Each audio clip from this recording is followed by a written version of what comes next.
Don't even dream of stepping through this door. Get back to your cheap warehouse. My sister Chloe hissed viciously, tilting her chin up as she slammed her gold-plated VIP card directly into my chest right in the middle of the crowded National Civic Gala lobby. That public humiliation was her cruel trademark for the past 20 years, constantly trying to trample my self-esteem to build a foundation for her fake glamour. But today, I did not choose silent submission. I quietly shoved her hand aside, took a step forward, and held out my phone screen displaying my secure QR code to the access controller. Beep. The head of security froze, his expression instantly shifting from cold indifference to stunned respect. He stood at rigid attention, frantically pressing his collar radio to report directly to the powerful chairwoman standing not far away. "Ma'am, the VIP has arrived." Chloe's arrogant smile instantly hardened into ice, her eyes widening in sheer terror as she realized her desperately begged-for ticket was absolutely nothing before the real gates. Before I tell you what happened next, please take a second to like this video and comment to let me know where you are watching from and what time it is, because the price she had to pay will certainly not disappoint you. The heavy cloying scent of Chloe's rose perfume lingered in the gala lobby, a suffocating sensory trigger that forced my memory to violently snap back exactly 3 weeks. The nightmare hadn't started at the security gates. It began on a quiet Sunday evening. I was sitting at my desk when a highly encrypted email landed in my naval logistics inbox. The National Civic Gala Committee had officially selected me for the Silent Hero Award for successfully coordinating a massive, highly classified hurricane relief supply chain. I didn't cheer or celebrate. I simply locked my screen and drove to my parents' house for our mandatory Sunday dinner, carrying the weight of my silent victory. While my military superiors recognized absolute precision and sacrifice, my family worshipped only smoke and mirrors. I pushed open the front door and immediately the bitter smell of burnt ribs mixed with that same nauseating thick rose perfume overwhelmed my senses. The house was a temple of delusion, and they were already deeply engaged in their weekly ritual of worshipping Chloe's fake empire. I stepped into the dining room, and the claustrophobic tension immediately tightened around my throat. Chloe was lounging sideways on a leather chair, her manicured fingers dragging a gold-plated VIP invitation back and forth across the oak table. The harsh, scraping sound was designed to grate against my silence. My mother Patricia hurriedly wiped her grease-stained hands on a faded apron, her aging eyes lighting up with a pathetic, desperate hunger. She reached out with trembling fingers, stroking the edge of the gold card, as if she were caressing a priceless artifact, trading every ounce of her maternal dignity for a taste of her youngest daughter's second-hand glamour. At the head of the table, my father Arthur cowardly clutched a cold beer can.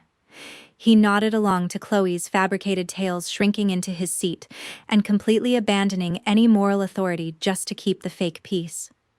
Across from him sat Kevin. My 32-year-old brother practically shoved his face into his thick bowl of soup, slurping loudly to drown out his own spinelessness. As Chloe's accountant, Kevin knew the exact depths of her massive debt and corporate fraud, yet his knuckles turned white as he gripped his spoon, terrified to speak up.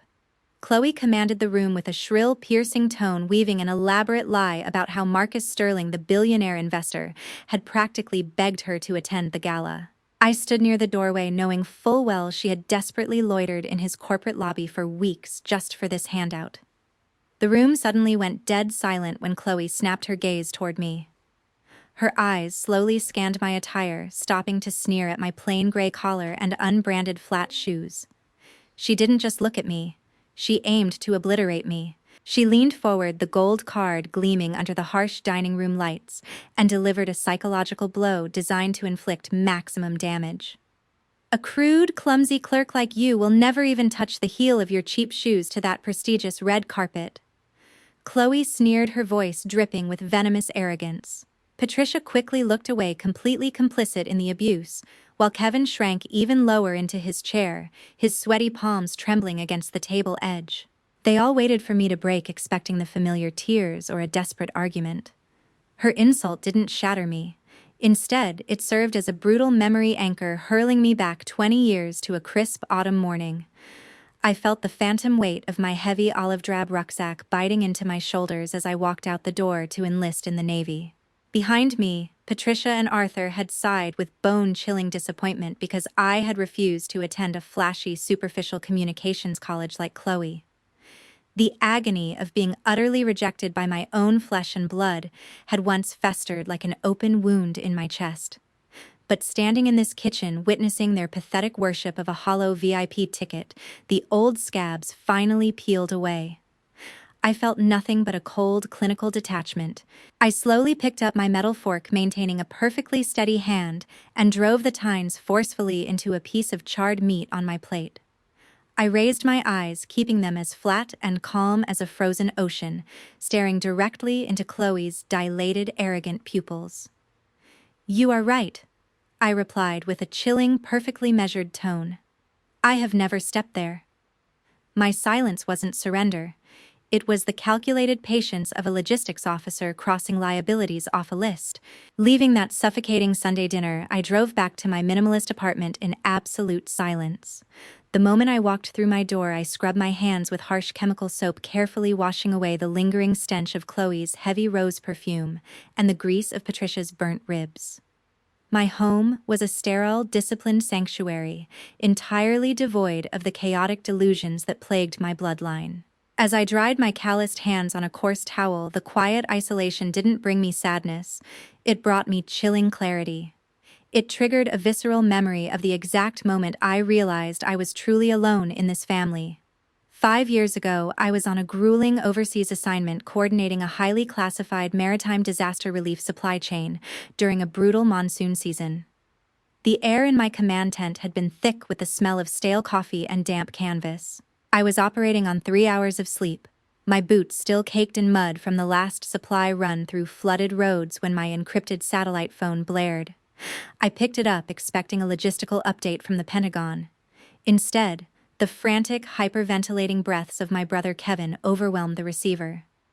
Even across a crackling satellite connection, Kevin's spineless panic was palpable. As Chloe's personal accountant, he was the architect of her fraudulent corporate facade, and the walls were finally caving in. He was practically sobbing, the frantic sound of his sweaty fingers nervously tapping against a keyboard echoing through the line. He confessed that Chloe's PR firm was drowning in massive, unpayable debt, and he had been illegally manipulating the family's ledgers to hide it from her investors. Instead of taking an ounce of accountability, Kevin cowardly attempted to offload the entire legal catastrophe onto my shoulders. He demanded that I drain my military savings to bail them out. "If you don't wire your overseas pay right now, Chloe's creditors are going to legally seize the parents' house." Kevin whimpered, his voice cracking with pathetic desperation. His complete willingness to sacrifice my hard-earned deployment savings to protect Chloe's fake corporate empire disgusted me. He wasn't asking for a sibling's help. He was demanding my entire future as collateral. Before I could even process Kevin's blatant treason, the phone was aggressively snatched from his hands.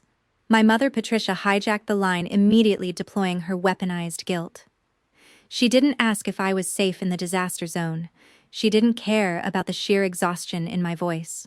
She unleashed a torrent of fake manipulative tears, loudly demanding that I surrender my money to save Chloe's superficial reputation. Patricia viewed my grueling military career not with pride, but merely as a convenient ATM to fund her favorite daughter's delusions.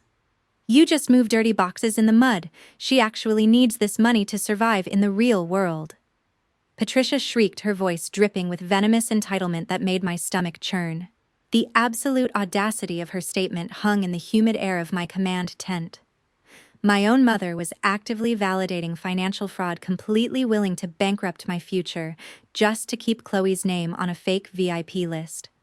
Patricia's hysterical shrieks didn't break me. They forged my emotional armor. Standing in that dim command tent, wiping sweat and grime from my forehead, I felt the last fraying threads of my family loyalty snap and disintegrate. I didn't scream back, nor did I shed a single tear for their self-inflicted chaos.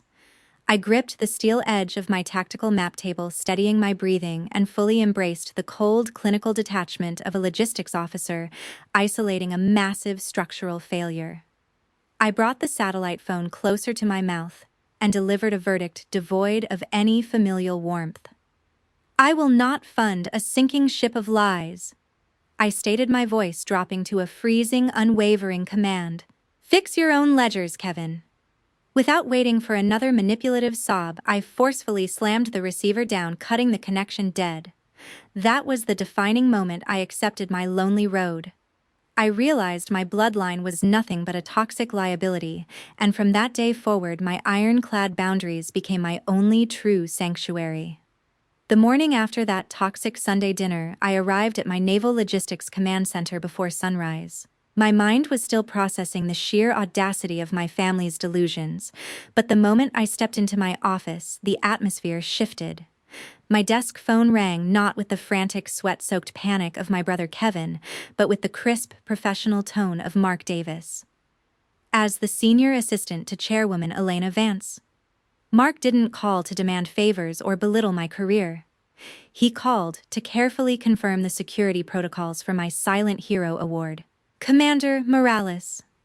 Mark's voice resonated through the receiver, carrying a weight of genuine reverence that I had never heard in my own parents' house. "Chairwoman Vance has reviewed your hurricane relief logistics files. She is deeply honored to have you on our stage." The absolute respect in his voice was an emotional oxygen tank. It was a jarring, bitter realization that a total stranger valued my grueling sacrifices infinitely more than the people who shared my blood. Later that afternoon, the heavy steel door to my office opened, and Sarah Jenkins walked in holding 2 cups of black coffee. Sarah was a high-powered corporate lawyer, but to me, she was the fierce, loyal sister that Chloe had never been. She set the coffee down, her sharp eyes immediately noticing the lingering tension in my jaw from the previous night's family dinner. She didn't offer empty pity or manipulate me for financial gain like Patricia. Instead, she slid a perfectly organized folder across my desk. It contained the preliminary legal boundaries we had been discreetly preparing to protect my assets from Chloe's inevitable financial implosion. "Your sister is a walking liability, Lori," Sarah stated bluntly, taking a sip of her coffee. "But her creditors will never touch a single dime of your overseas savings. I've built a legal wall she can't penetrate."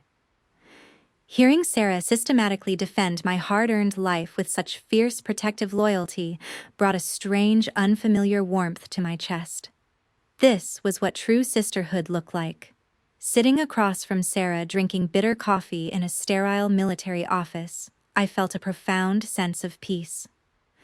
I thought about Mark Davis's respectful phone call and Elena Vance's uncompromising integrity. These people didn't care about gold-plated VIP cards or cheap PR stunts. They judged me entirely by my merit, my discipline, and my quiet resilience under pressure.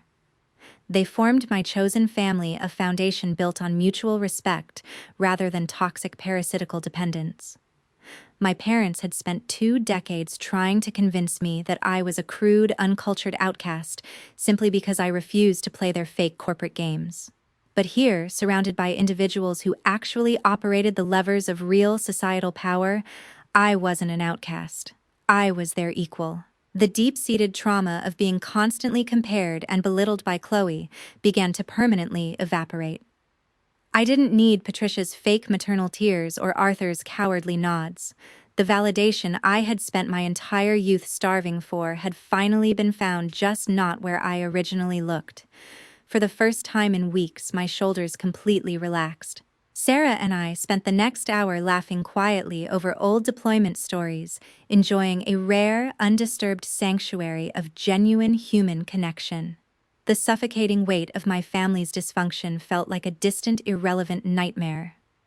I leaned back in my chair, allowing myself to actually smile, feeling the solid, impenetrable steel of the boundaries I had built. But in my family, peace was never allowed to last. Just as Sarah stood up to leave, the jarring, shrill ringtone of my personal cell phone sliced through the calm air of my office. I glanced down at the screen and my stomach instantly tightened. It was a text message from Patricia, typed in aggressive, demanding capital letters. The message didn't ask how I was doing. It was a frantic, entitled command demanding that I immediately drive across town to clean up another one of Chloe's self-inflicted disasters. The rare emotional oxygen I had just breathed in was instantly sucked out of the room. The text message from Patricia wasn't a request, it was a hysterical summons. She aggressively commanded me to drive 50 kilometers across the highway on my Saturday morning to clean up another one of Chloe's self-inflicted logistical nightmares. Walking into my parents' living room felt like stepping into an oversaturated perfume counter. The air was suffocatingly thick with Chloe's signature rose essential oil. In the center of the chaos stood Jessica Tran, Chloe's deeply abused assistant.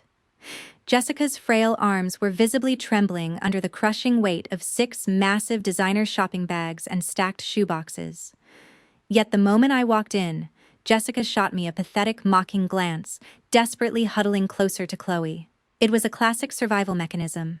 By projecting her own humiliation onto me, Jessica hoped to secure her fragile employment. I ignored her completely. Chloe was lounging like a dictator on a velvet sofa, a phone pinned to her ear, as she screamed sharp, frantic orders about seating arrangements, wildly gesturing for me to fetch the steamer for her silk dress. I didn't sigh or complain. I simply pulled a rolling garment rack to the center of the room. With precise care, I unzipped my protective garment bag and brought out my naval dress whites. The uniform was perfectly pressed, the snowy white fabric stiff with unyielding discipline, the gold shoulder boards catching the morning light. The moment the crisp, pristine collar came into view, Chloe's shrill laughter sliced through the hissing steam of my iron.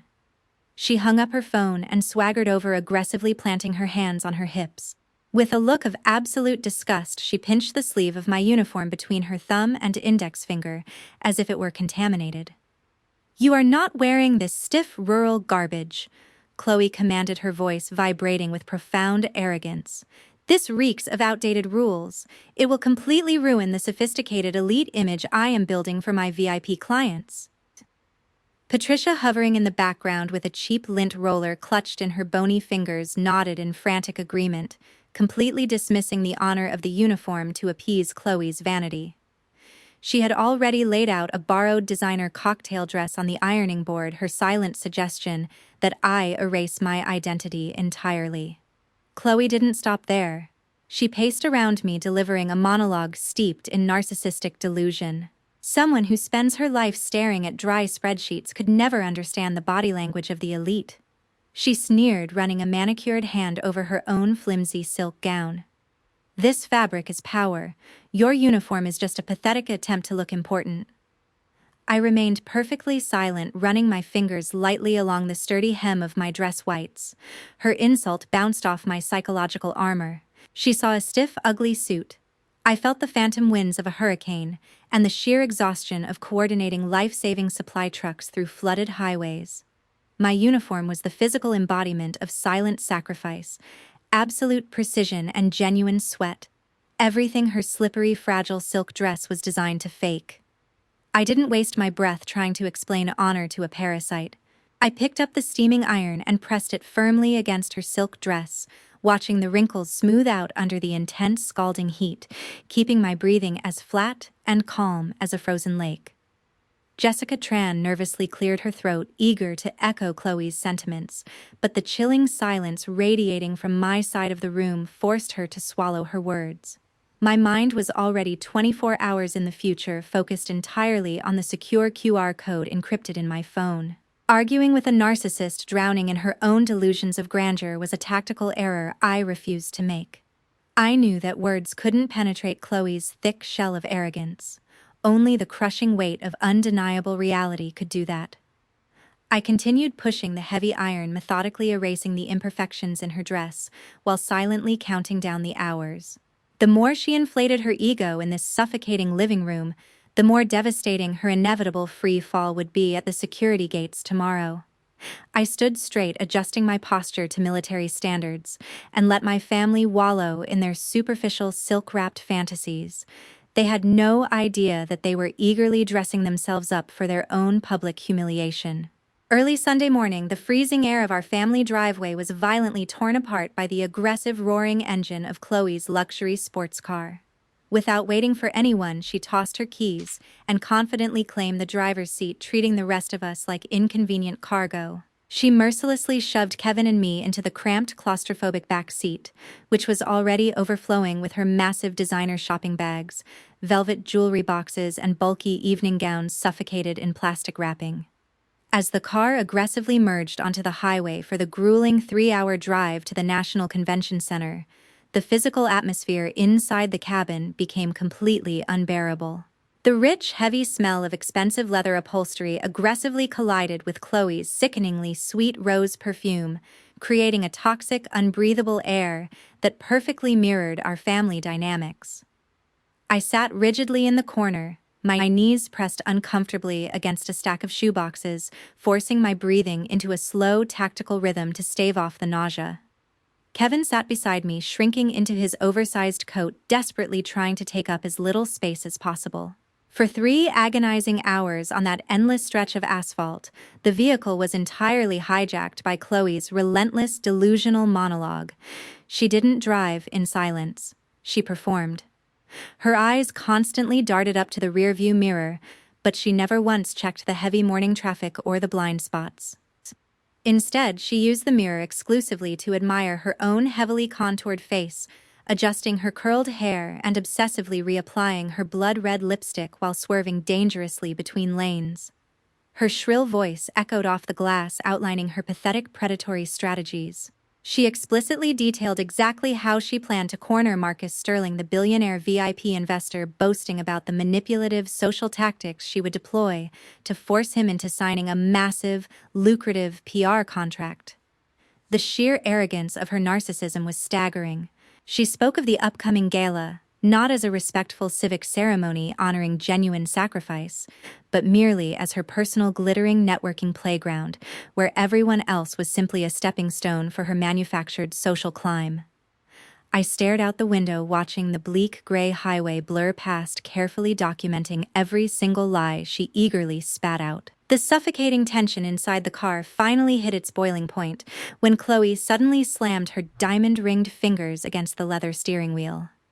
She locked eyes with my reflection in the rearview mirror, her face twisting into a mask of pure, venomous entitlement. She delivered her final psychological blow, barking a cruel, trite command. "Listen to me very carefully," Chloe hissed, her voice vibrating with aggressive authority. "You are absolutely forbidden to speak a single word or even linger within 5 meters of me when I am networking with the elite." In the reflection of the glass, I immediately caught Kevin's eyes. My 32-year-old brother looked down, hiding his trembling hands deep inside the pockets of his coat. He clenched his hidden fists so aggressively that I could see his knuckles turning stark white through the fabric, his entire body shaking with suppressed, pathetic rage. Yet just a few agonizing seconds later, his shoulders slumped in total defeat. He slowly released his fists, choosing the familiar cowardly submission over basic human dignity, terrifyingly desperate to keep his fragile corporate position under her. If you have ever been forced to sit in suffocating silence while a toxic family member aggressively belittled your very existence, please take a second to like this video and comment the word "survivor" down below. Your quiet resilience is your absolute greatest strength against their chaos, and my justice was just beginning.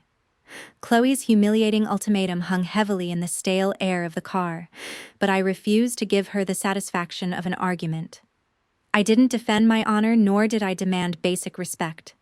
I simply leaned the side of my head against the freezing, vibrating glass of the window, silently listening to the rhythmic, hypnotic grinding of the tires, eating up the asphalt. Unlike Kevin's pathetic, white-knuckled submission, my silence was not born from fear. It was the absolute terrifying patience of a seasoned logistics officer who had already mapped out the narcissist's fatal blind spots. I slowly closed my eyes, consciously choosing to let my sister continue drowning in her own glittering delusions of grandeur.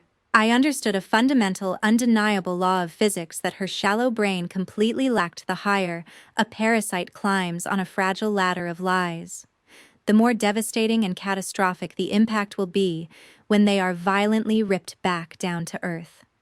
I was perfectly content to wait in the shadows, knowing her spectacular public destruction was only a few hours away. Late Sunday afternoon, the suffocating car ride finally ended as Chloe slammed on the brakes in front of a glittering luxury hotel complex located right next to the National Convention Center. Before the valet could even open the door, Chloe aggressively pushed her way out, marching straight toward the reception desk, with an inflated sense of entitlement. She loudly demanded the largest luxury suite available, snatching the premium keycard for an ocean view penthouse from the terrified receptionist. Then, with a theatrical sigh of mocked pity, she casually tossed a cheap plastic keycard onto my pile of luggage.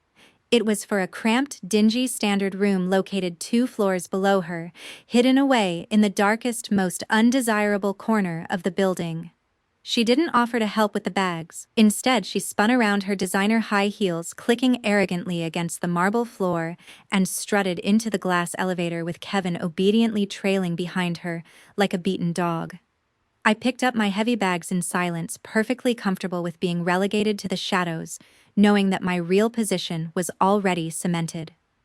I pushed open the door to my assigned room, immediately hit by the stale, unmistakable scent of damp carpet and cheap cleaning chemicals. I dropped my bags in the corner and sat down on the unforgiving hard mattress. Even located 2 floors below, I could easily picture the pathetic, chaotic scene unfolding in the penthouse above me. I knew Chloe was currently pacing furiously across an expensive rug, screaming into her phone at Jessica Tran. She was undoubtedly forcing her exhausted assistant to sprint through the unfamiliar, crowded streets of the city, frantically hunting down last-minute makeup and overpriced jewelry just to perfect a fake facade. Chloe's entire existence was a desperate, exhausting scramble to maintain an illusion of grandeur, constantly terrified that someone might see the hollow void underneath. Sitting in the dim, quiet isolation of my cheap room, the contrast was staggering. I wasn't running around trying to buy prestige or bullying assistants to stroke my ego. I was sitting perfectly still, preserving my energy, fully prepared for the mission ahead. The silence in my room was the terrifying calm before a devastating reality check. Just as the rare silence began to settle into the damp walls, my phone vibrated intensely in my coat pocket. The screen lit up, displaying a priority encrypted internal number, routed directly from the gala's central command. I answered, and the calm, exceptionally polite voice of Mark Davis, the senior assistant, cut through the quiet room. He didn't call to ask for favors or scream orders. He called to precisely confirm the exact logistical timeline of my arrival. "Commander Morales." Mark spoke with absolute, unwavering respect. "I am calling to confirm that Chairwoman Elena Vance is personally waiting for you at the VIP honor gate tomorrow evening." He paused, explicitly clarifying the nature of that specific entrance. "Please remember, this is a highly secured, identity-verified pathway. It is strictly reserved for our true honorees. There is absolutely no access for corporate sponsors, PR guests, or purchase tickets." His words poured into my veins like liquid steel, instantly reinforcing the massive, impenetrable boundary I had built between my reality and Chloe's pathetic delusions. This was a gate that fake money simply could not unlock. "Understood, Mr. Davis. I will be there," I replied crisply, ending the call with military precision. I placed the phone down on the scratched wooden nightstand and stared at my own reflection in the horribly smudged mirror. Deep down in my core, I felt absolutely no burning desire to engage in a petty screaming match with my sister, nor did I crave any cheap dramatic revenge. What fueled me was something far more potent: the absolute necessity of restoring the truth to its rightful, undeniable place. For 20 years, Chloe's malignant tumor of lies and financial fraud had been allowed to fester and grow, actively fed by Patricia's vanity and Arthur's cowardice. But looking at the screen of my phone, the digital vault holding my secure QR code, I knew the waiting was over. That encrypted code was my silent checkmate, a flawless, undeniable piece of reality that was about to aggressively collide with Chloe's fragile house of cards. Tomorrow evening, I wouldn't need to raise my voice or throw a tantrum. I would simply let the ironclad truth crush her completely. Monday evening, the atmosphere in the hotel's main lobby grew incredibly tense as the departure time for the gala approached. My family had gathered under the brilliant crystal chandeliers, all wrapped in obscenely expensive silk and heavily layered in designer jewelry, ready to perform their fake aristocratic play. However, the moment the metal elevator doors slid open and I stepped out, all of their loud, arrogant chatter instantly froze into a suffocating silence. I appeared in my flawlessly pressed navel dress whites, every single fold razor-sharp, the gold shoulder boards projecting the undeniable dignity of a seasoned logistics officer. Patricia's jaw physically dropped, her trembling hand instinctively reaching for Arthur's arm to steady herself. Arthur recoiled a full step backward, the cowardly slouch that had defined his posture for decades, suddenly confronted by the razor-sharp silhouette of a daughter he had never bothered to truly see. They were both completely paralyzed by the sheer authority radiating from the woman they had always dismissed. For a fleeting microsecond, a flash of genuine intimidation crossed Chloe's heavily contoured face. But her narcissism quickly hijacked her brain. She aggressively crossed her arms and delivered a pathetic, sneering insult to protect her fragile ego. "That stiff rural garbage isn't going to help you trick the security guards." Chloe spat, trying to sound authoritative. "Only nobodies use uniforms to show off. People like me just flash a gold VIP card." I didn't argue. Instead, I locked my eyes directly onto Kevin. Under my freezing, calculated stare, Kevin instantly broke into a cold sweat, visibly trembling as he backed away and stared at the marble floor, completely crushed by his own cowardice. An hour later, standing at the velvet ropes of the convention center, my encrypted QR code had already paralyzed the head of security, shattering Chloe's VIP illusion in front of hundreds of guests. But the true devastating reality check occurred seconds later. The massive gold-plated doors of the VIP entrance slowly swung open and chairwoman Elena Vance stepped out. Emitting an aura of effortless, unpretentious power, she completely ignored the gasping crowd and the pathetic frozen stature of my sister. Elena walked directly toward me, warmly extending both of her hands. "We have been waiting for you." Elena's clear, commanding voice echoed across the quieted lobby. "It is a profound honor to welcome our silent logistics expert." That single sentence hit my family with the crushing weight of a collapsing building, instantly demolishing their 20-year legacy of delusion. Patricia audibly gasped, stumbling backward in sheer shock as her expensive designer purse slipped from her trembling fingers and crashed onto the marble floor.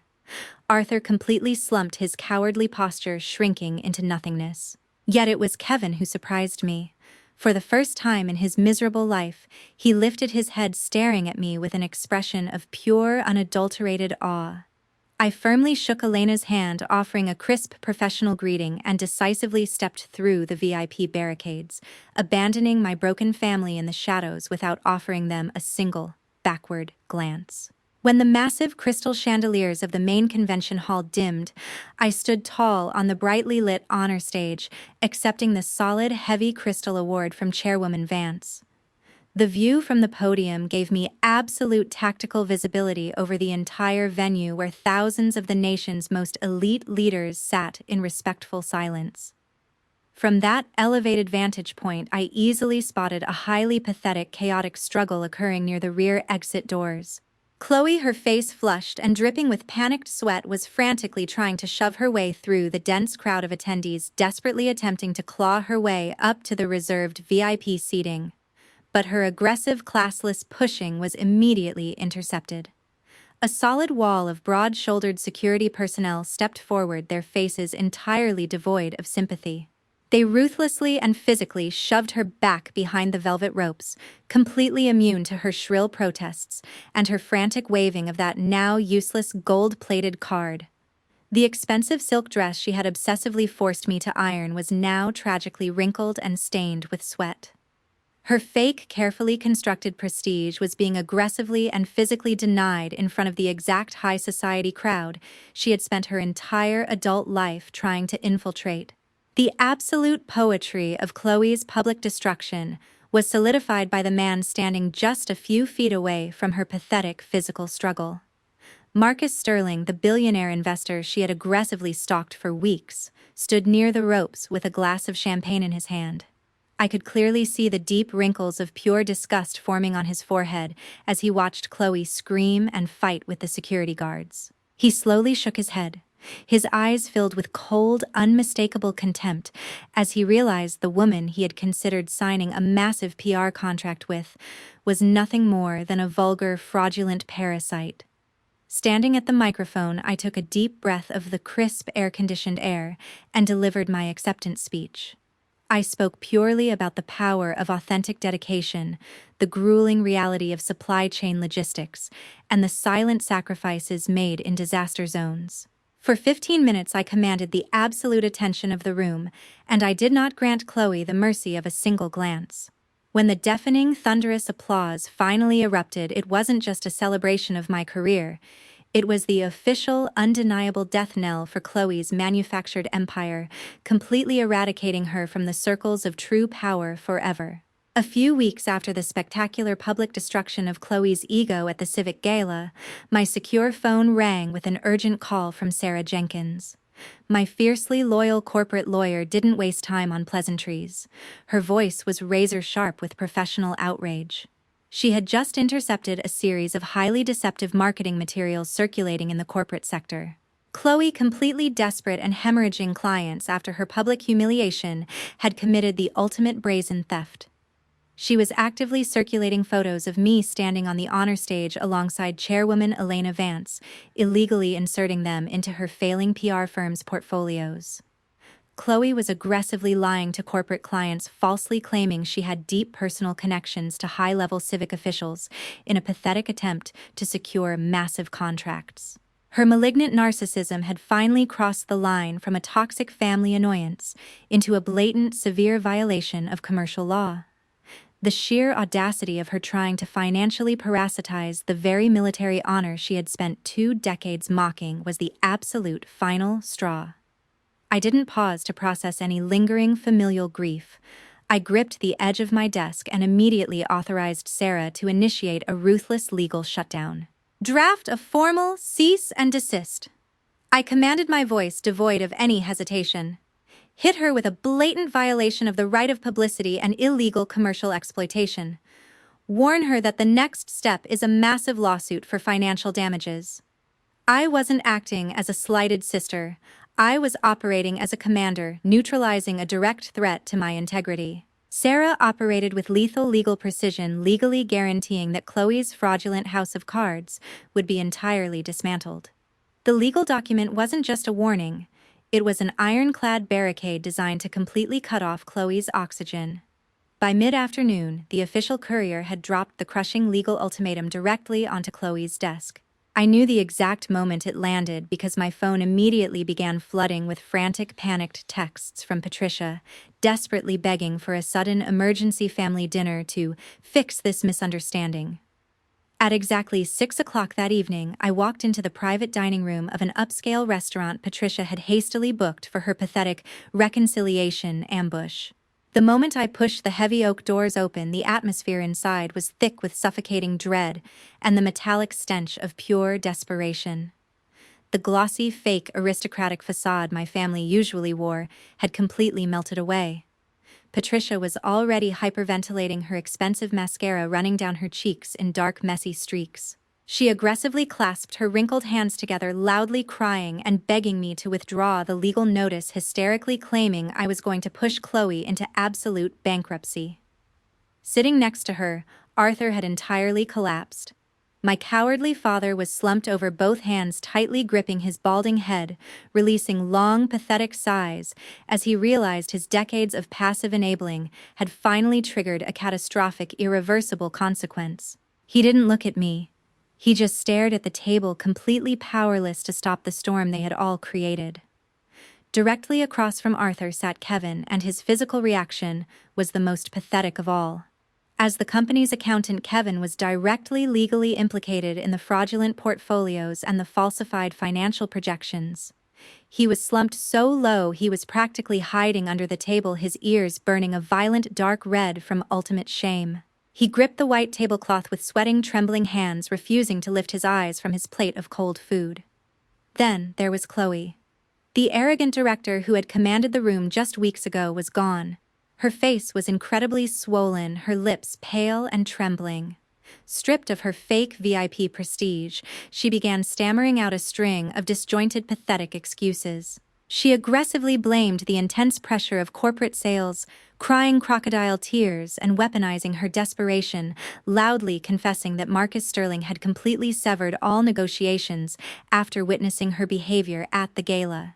She looked at me with wide, pleading eyes, desperately hoping that the old, enduring sister she used to abuse was still there to save her. I looked around that expensive private dining room, absorbing the pathetic sight of my entirely broken family. For 20 years, I had believed that standing up to them would trigger a massive emotional explosion, but sitting here now, I felt nothing but absolute freezing clarity.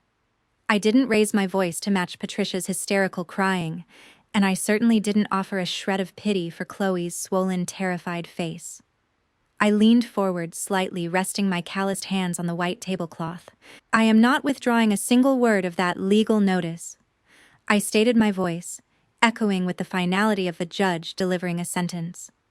You spent your entire life belittling my career, Chloe, and now you are begging to steal my honor to save your bankrupt facade. That ends tonight. Patricia gasped, burying her face in her hands, realizing that her favorite daughter's fake corporate empire was officially dead. I looked at Arthur and Kevin, both too cowardly to even make eye contact, and finalized the destruction of their delusions. This is the new reality. I continued establishing an ironclad, non-negotiable boundary. My name, my image, and my military record are permanently erased from your fraudulent ledgers. If you attempt to use my identity ever again, or if any of you try to contact my command center, Sarah Jenkins has my full authorization to legally freeze every single bank account you have left. The sheer terror that washed over Chloe's pale face was the ultimate confirmation that the parasite had finally been detached. I didn't wait for their pathetic apologies or their desperate counter-offers. I calmly stood up, reaching into my coat pocket. I pulled out a crisp $100 bill and dropped it directly onto my untouched plate of food, ensuring I didn't owe them a single cent for this ambush. I turned my back on the table, walking away with perfect military posture. Behind me, the sound of Patricia's uncontrollable sobbing and Kevin's panicked hyperventilating echoed against the dining room walls, but it sounded like a distant, irrelevant nightmare fading into nothingness. I pushed open the heavy oak doors of the restaurant and stepped out onto the quiet city sidewalk. The freezing night air immediately hit my face, and for the first time in my entire life, my lungs expanded completely. The suffocating, nauseating stench of Chloe's rose essential oil was finally gone, completely replaced by the crisp, clean oxygen of absolute freedom. I didn't stop to look back through the tinted glass windows at the shattered ruins of my bloodline. The agonizing 20-year burden of trying to earn the respect of a family drowning in superficial delusions was officially lifted off my shoulders. I walked toward my car, my footsteps steady and purposeful against the concrete. The heavy, invisible rucksack of familial guilt that had weighed me down since I first enlisted in the Navy had finally been unbuckled and dropped. I unlocked my door and slid into the driver's seat, gripping the steering wheel, not with anger, but with profound peace. I was no longer an outcast. I was a commander who had defended every inch of her ground. The very next morning, the brilliant golden sunlight poured through the large glass windows of my Naval Logistics Command Center. I stood near the briefing table with a hot cup of black coffee in my hand. Across from me, Mark Davis and Sarah Jenkins were already actively reviewing the logistical blueprints for our next massive disaster relief operation. We were laughing quietly, operating with the effortless, synchronized respect that only true chosen family can provide. Looking at my colleagues, I realized that genuine prestige can never be purchased with a gold-plated VIP card or a flimsy silk dress. True honor is forged through silent sacrifice, absolute discipline, and an unwavering commitment to reality. I took a slow sip of my coffee, turning to look out at the sunrise cresting over the naval base. The toxic shadows of my past were permanently erased, replaced by the blazing light of a self-made legacy. My family had tried to bury me in their illusions, but they forgot one crucial detail: I was the one who controlled the supply lines. Lori's story teaches us some hard but necessary truths. First, true prestige is built on actual sacrifice and discipline, never on fake designer labels or hollow social climbing. Second, you owe absolutely no loyalty to a bloodline that only views you as an expendable financial resource. Third, establishing an ironclad boundary is often the only way to protect your peace from a toxic narcissist. Have you ever had to walk away from a family member who refused to respect your worth? How did you finally find the courage to cut the cord? Share your personal experience in the comments below, because your survival story could inspire someone else to finally break free. Please like this video if you agree. I'm Bronte J. Thank you so much for watching, and I'll see you in the next story.